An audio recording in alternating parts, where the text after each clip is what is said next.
Discover College Soccer is brought to you by Veo. Right now, you can save big on the Veo Cam 3. Upgrade your sports recording setup and save $400 on the Veo Cam 3 when you purchase a minimum 1-year subscription and a tripod. Don't miss out on this limited time offer that ends August 31st. Shop now and capture every moment with precision and clarity. Click on the link below to get your savings. Hi, everybody. Welcome to Discover College Soccer. Today, I'm lucky enough to be joined by Coach Ward from Millikin University in Illinois. Welcome, Coach. Thanks for having me, Matt. Yeah, thanks for being here. I got to talk to your predecessor a couple years ago, but that's why we keep rolling this podcast because coaches change and things change. But we try to stay up to date as much as we can. So it's good to get the new gaffer on here. So um, Yes, sir. we're talking here beginning of July. I think you when did you start there? December the 4th was my first day. Oh, So got so on campus and then we broke up for Christmas break the week after. So I got in, but I guess I didn't really start until the January. okay, so this will be kind of your first real recruiting class, and it's only kind of half there because you started in January, huh? So what was it like kind of trying to bring in that recruiting class starting in late December for this fall? I already had a lot of players on my radar from my previous school. And on I'd say the first 2 days that I got in, I inherited a graduate assistant. And we just went, hey, here's my list of kids that I've seen. Here's Mitch's list of kids he's seen. And we just spent 2 days. There must have been like 150 kids in total, just going through film. It's like, all right, why do you like this kid? Do we need him? What do we have? And then just crossing names off the list and creating a third list of kids like, hey, here's the kids we're going to focus on. And we probably got that list down to, I'd say, 40 kids that we started to look at and try and speak to. And I'd say we probably got we've got 9 signed right now. I think we got 4, maybe 5 of those. So it was a worthwhile exercise. Yeah, it sounds like it. So of the other half, kind of where did those come from? Were you going out to events, talking to high school coaches, club coaches? What was that process for you? Yeah, so we picked up 2 local guys, literally from Decatur, one 15 minutes one way, one 15 minutes the other way. So they were pretty easy to see. And then we had what 3 weeks ago, I went out to a Lindenwood camp, saw a kid there for the first time. I was like, hey, I've done a bit of background on you. I liked what I saw at the camp. He's from California, so he's coming a fair way, but we had a good probably 2 hour phone call on the Thursday night. I saw him on the Sunday, and he decided, hey, I'm going to come on the Friday morning. So a little bit of an expedited process, but we liked him and thought he was a decent player, so we got him. And again, the rest of it just popping out to events and watching games online, seeing people in person, trying to figure out what kind of fit they would be, and then going from there. Now, are you kind of doing that while also simultaneously looking at 25s, 26s, and kind of doing your future planning, or was it kind of we got to get this one done before we work on anything else? Yeah, it was let's do this first. Yeah. We had a couple of 25s in the background. When you're watching these teams, you've got a mixture of 24s, 25s, some 26s.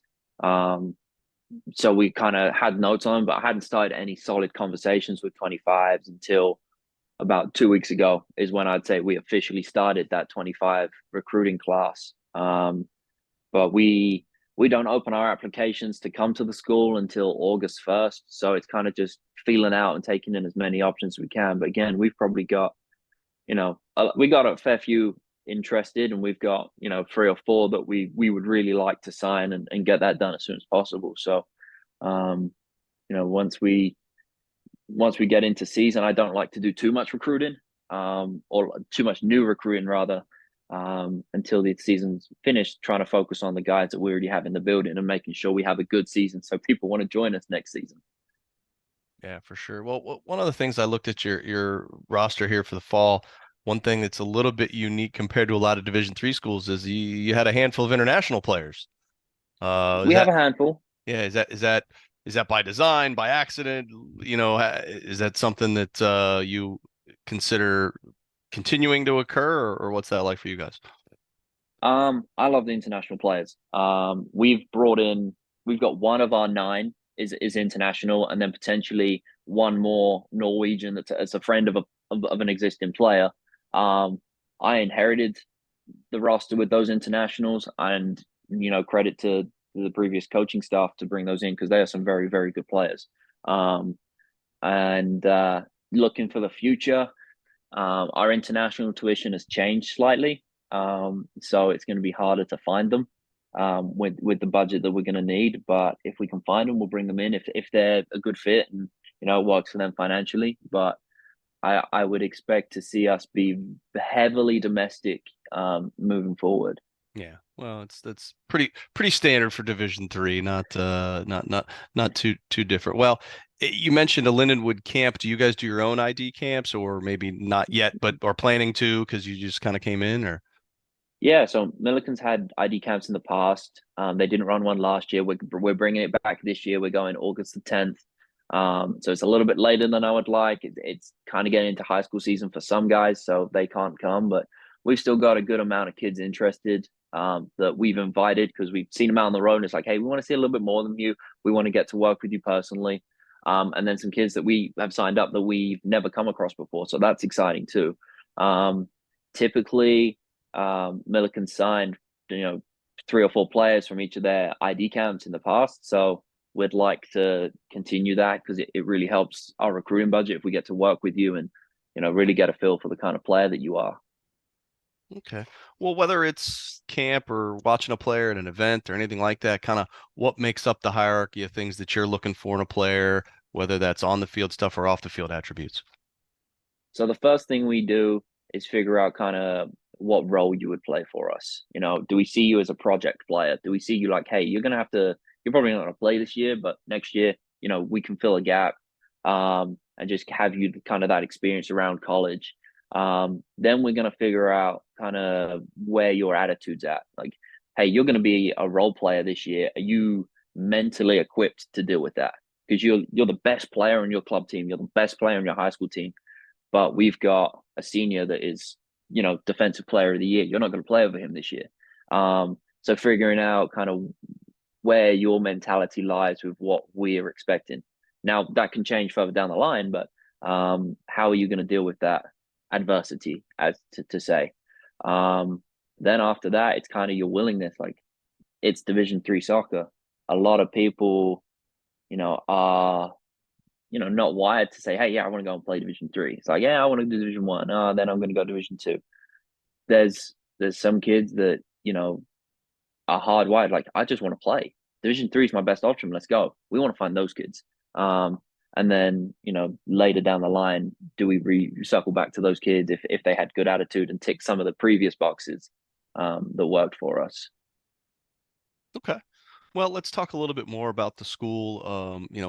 Sure, for some folks not familiar with Decatur, Illinois, and Millikin. So, you've been there 6 months now. Kind of what drew you to the position? What have you learned and kind of learned to love about the school so far?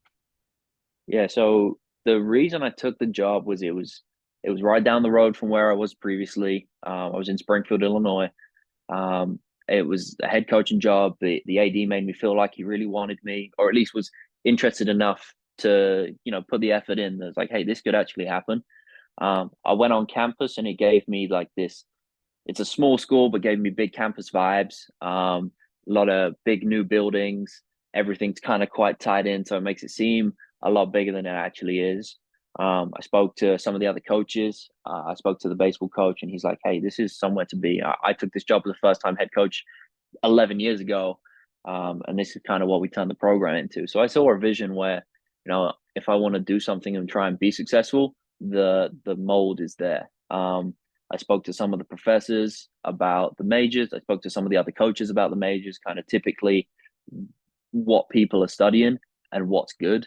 And when you look online at the different majors we offer, even if we have some 3+2 engineering programs, we can kind of get most kids. If engineering, we offer these 3+2 programs with like UMKC or Wash U, who are two really good schools. So you can kind of use us as a pathway in.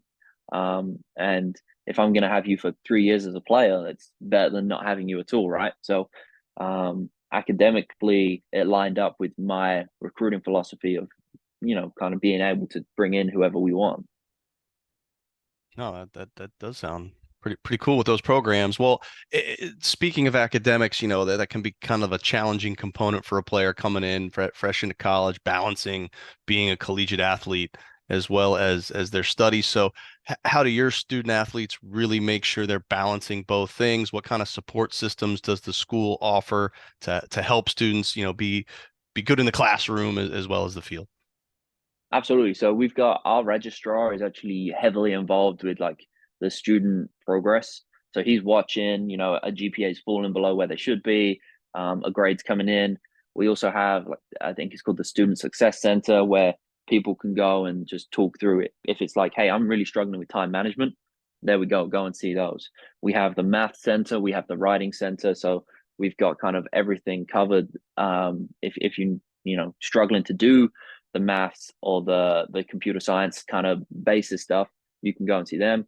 If you've got all the ideas but you just can't put it on paper, then you've got like this writing center that can go and help you articulate your ideas and actually make it coherent. Um, we will be doing study tables. So my policy is if you didn't have a 3.0 in your previous college semester, you're going to come in and do an hour and a half a week study table. Now with our class schedule, it's kind of all over the place. So we'll have a set time, but also guys can do drop-in sessions in either myself or my assistant's office, and just do that hour and a half.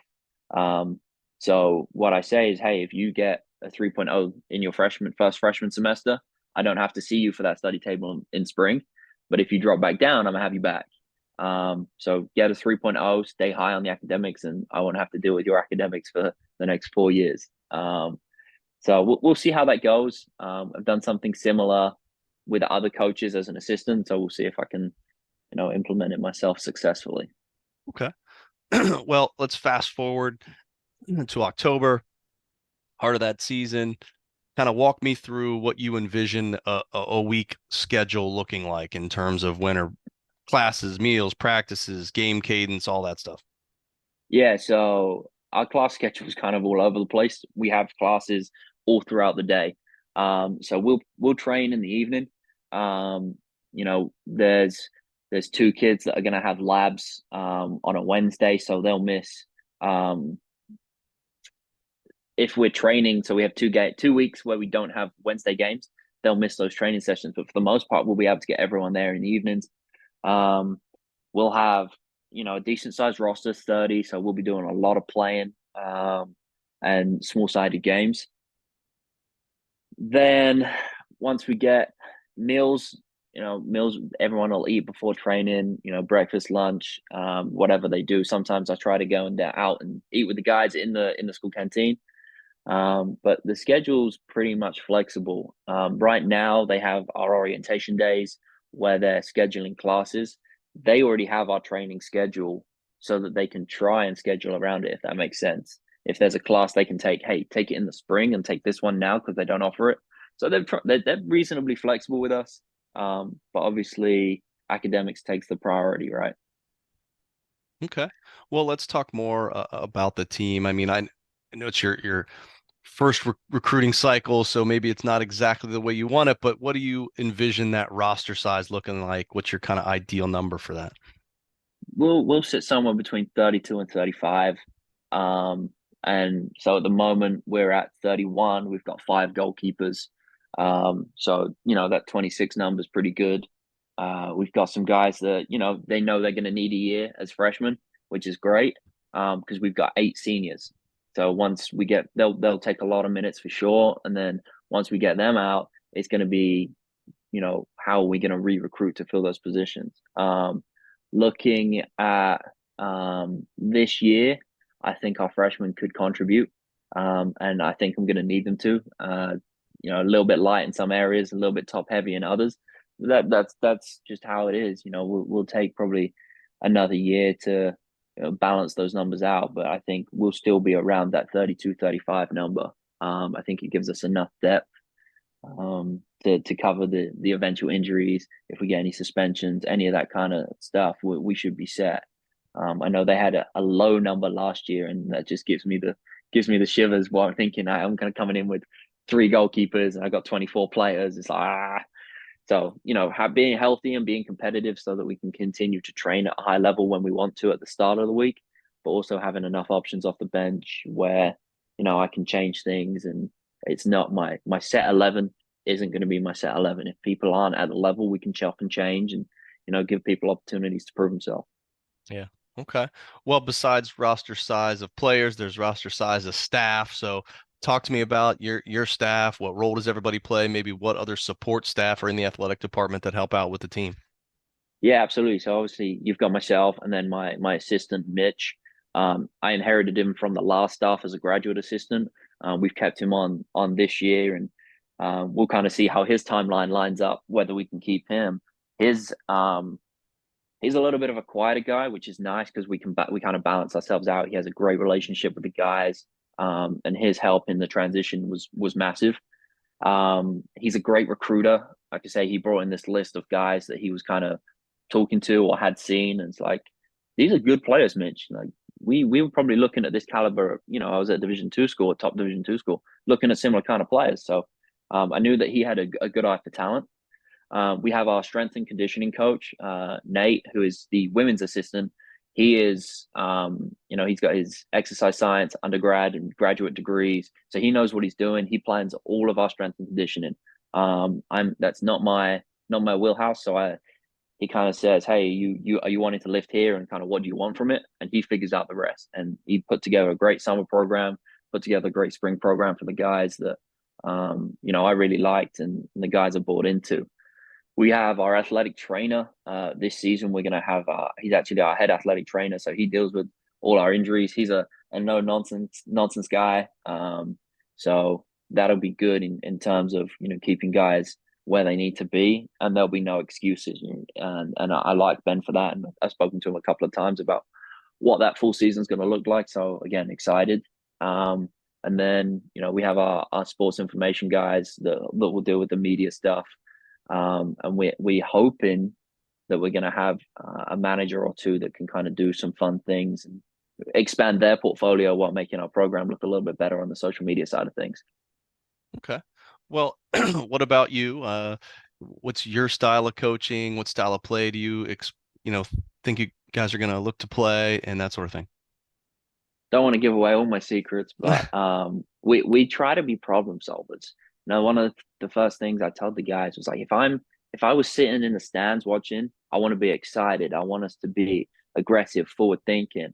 And there are going to be times where we have to deviate from that. If we're being absolutely pummeled and we have to sit in and be compact and just defend for our lives, then we're going to do it.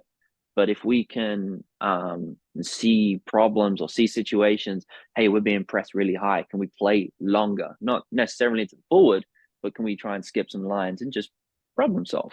And our guys have really bought into that. We've got some really intelligent players. So the challenge is going to be making sure that when we're recruiting, we're hitting the nail with, guys that can see things and think and tell me why. If I say, hey, why did you do that? You might have done the perfect thing, but I want to know why you did it. So having guys that have a good kind of internal reflection so we can work through, hey, this is what you did. We see it on film. We see it live. Would you do the same thing? Why? And just going through that little process. I like to think I'm high energy, and mainly positive. We'll see how that goes and see if I can keep that up. I'm sure I think I can, even when things are good and bad. So, and then just connecting with the players the best way we can. At the end of the day, they're still people. So, can we get our desired outcomes as people before we even think about the soccer? Are we bought in? Are we doing it? And then the results will come. Yeah, for sure. Well, you did get to be there for an off season, a spring season. So talk to me about what does your spring season look like? I'm assuming next spring may look different than this spring, but kind of give me an idea of what that off season looks like for you guys. Yeah, so it was a new thing for me. We only get 24 training sessions, which I know was increased this year for Division 3, and then the one game. So I was trying to think, how do we build up to something where, we can actually go in to play the style that I think we want to play. So we did we had a small number in the spring, so we had to balance that. We didn't actually go 11v11 once, so it was a lot of small sided 7v7, just implementing ideas. And what we did was we played the Division 2 school that's 40 minutes away that I was the assistant coach at. So we just built up everything into, hey, this is how they're going to play. Sorry, how we're going to play. And then that final week, we kind of had a guess at what we thought they were going to do to show our guys, hey, this is how we're going to build in season. This is, how we're going to scout. This is how we're going to do film. This is what we're looking for. This is how things are going to look like for you guys. And then we went and played them. And, we got lucky because they had a new head coach as well. We got lucky that the style fitted what we were expecting. So the guys saw, hey, this is what we can expect to see, and this is what we got. It would have been interesting to see if we'd have got it wrong in our predictions, how we as a coaching staff would have portrayed, hey, the changes that we needed to make to the guys. But that'll be a challenge for early preseason and early season games. Like I say, lots of small-sided games, lots of touches on the ball, and just trying to make it as fun as possible, and encouraging those new habits that we want to see from the guys. Where maybe I'm a little bit different from the previous head coach, and certain things I want more of, and certain things I want less of. So just trying to be positive in those respects. Okay. Well, got one last question for you. You were assistant at a previous institution. You're here now. If you could give potential student athletes kind of one piece of advice as they're going through this process, what would that be? Don't close any doors. You see it a lot where coaches move around, and you know, in some cases, hey, you weren't good enough for this school, but you're going to be great for this school. You didn't have the academic profile for this school, but hey, I'm going to reach out and say, hey, we have your major here. Do you want to come and play? If you kind of don't reply to coaches and miss out on opportunities, you never know how that's going to come back around and affect you. There's a couple of guys I had great relationships with that I saw them in the transfer portal, or they were high school seniors that we weren't going after in previous school. Hey, do you want to link up? Do you want to come here? And we had plenty of guys come on visits. So definitely keep your mind open to everything, because different things, like we say, the reason we do this, not many people have heard of Millikin. So how do we raise awareness or bring guys in that haven't heard of it before? For sure. Well, thanks, Coach. Really appreciate it. Wish you the best of luck as you embark on this first full season, and we'll check in and see how you guys do. All right. Thank you, Matt. Thank Appreciate you. it.